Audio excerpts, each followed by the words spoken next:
ప్రియమైన దేవుని పిల్లలారా, ప్రభువైన యేసుక్రీస్తు వారి పేరట మీ అందరికీ వందనాలు. ప్రభువు పేరట మీ అందరికీ శుభములు, దీవెనలు కలుగునుగాక. ఈ ఉదయకాలం పరిశుద్ధ గ్రంథము నుండి దేవుని వాక్యాన్ని చదువుకుందాం. మీకా రాసిన గ్రంథం 7వ అధ్యాయం 18-19 వచనాలు చదువుకుందాం. ఆయన కనికరం చూపుట యందు సంతోషించువాడు గనుక నిరంతరం కోపముంచుడు. ఆయన మరలా మన యందు జాలిపడును, మన దోషములను అణిచివేయును. దేవుడు తన మాటలు మన కొరకు దీవించునుగాక. ఆమేన్. ప్రియమైన దేవుని పిల్లలారా, దేవుడెప్పుడు తన ప్రేమను చూపడం మానుకోడు, కానీ తన కోపాన్ని త్వరగా మానుకుంటాడు. ఆయన ఏర్పాటు చేసుకున్న ప్రజల మీద ఆయన చూపే ప్రేమ ఆయనలో స్వభావ సిద్ధంగా ఉన్నది. అయితే ఆయన వారి మీద చూపించే కోపం మాత్రం ఆయన దర్శనంలో ఒక భాగము. ఆయన ప్రేమై ఉన్నాడు కాబట్టి ఆయన మనల్ని ప్రేమిస్తున్నాడు. మనకు మేలు చేయాలని అప్పుడప్పుడు అవసరాన్ని బట్టి మన మీద కోపిస్తూ ఉంటాడు. ఆయన విశ్రాంతి పొందే స్థలములో మన మీద తన ప్రేమను చూపిస్తూ ఉంటాడు. ఆయన ఆ స్థలాన్ని విడిచి బయటకు వచ్చి మనల్ని గద్దించిన మళ్ళీ తన విశ్రాంతి స్థలానికి చేరుకుని మన మీద జాలిపడి మన బాధలను రూపుమాపుతాడు. ఆయన మన దోషాల్ని అణిచివేయును. ఎంత చక్కటి వాగ్దానం ఇది! ఆయన వాటిని జయిస్తాడు.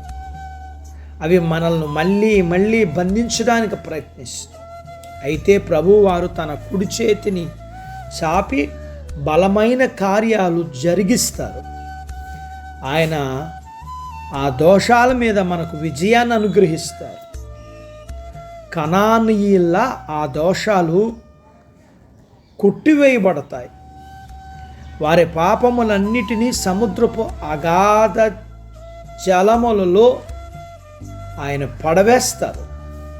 మన పాపాల మూలంగా మనలో కలిగిన అపరాధ భావనను తొలగించే పనిని దేవుడు ఎంత మహిమాదాయకంగా చేస్తారు. వారి పాపములన్నిటినీ అని వాక్యములో, అవును, ఆ పాపాల సమూహమంతటిని ఆయన సముద్ర అగాధములో పడవేస్తారు. కేవలం సర్వశక్తిని మంతుని బాహు మాత్రమే అలాంటి అద్భుత కార్యములు చేయగలదు. సముద్రపు అగాధ జలములలో మన పాపములన్నిటినీ పడవేస్తారు. ఆ పడవేయటం అనేది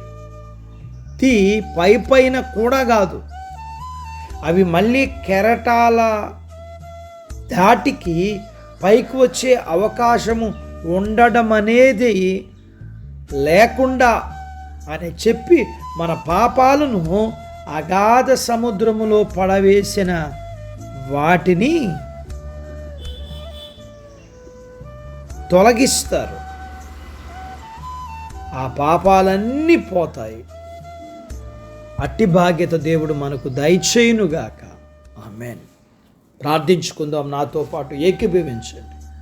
మమ్మల్ని మిక్కిలిగా ప్రేమించిన మా ప్రియ పరలోకపు తండ్రి, మీ పరిశుద్ధ నామమును బట్టి మీకు వందనాలు.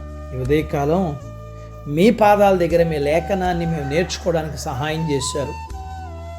మీరు మమ్మల్ని ఎంత ప్రేమించే దేవుడు, మా పాపములన్నిటిని మీరు ఎలాగా తీసివేస్తారో, నీలాంటి ప్రేమ గల జాలి గల దేవుణ్ణి మేము కలిగి ఉండే బాధ్యత మీరు మాకు ఇచ్చారు. అలాంటి బాధ్యత ప్రతి మానవాళికి అనుగ్రహించబడునుగాక. మీ పిల్లలను మీరు దీవించండి. చిన్న బిడ్డలను, యవనస్తులను, వృద్ధులను, స్త్రీలను, పురుషులను దీవించండి. వారి చదువులు, ఆరోగ్యాలు, ఉద్యోగ ప్రయత్నాల్లో విజయాలు, ఉద్యోగాలలో ప్రమోషన్స్, చేతి పనులు, వ్యాపారాలు, పొలాలు, పశువులను దీవించండి. వివాహాలు కాని వారు కావటానికి, గర్భఫలములు లేకున్న వారికి ఇమ్మని, ఎవరికైతే మీరు గర్భఫలాలు ఇచ్చారో వారికి సుఖమైన ప్రసూతి ఇమ్మని, ప్రసూతైన తల్లి పిల్లలకు ఆరోగ్యాలు ఇమ్మని, మీ పిల్లల అవసరాలు, సమస్యలు, బలహీనతలు, రుణాల నుంచి విడిపించి మీ పిల్లల్ని మీరు దీవించి ఆశీర్వదించమని యేసు ప్రభు వారి పేరట స్తుతించి ప్రార్థించి అడిగినవన్నీ పొందుకొని ఉన్నాము తండ్రి. ఆమెన్. దేవుడు మిమ్మల్ని దీవించునుగాక. ఆమెన్.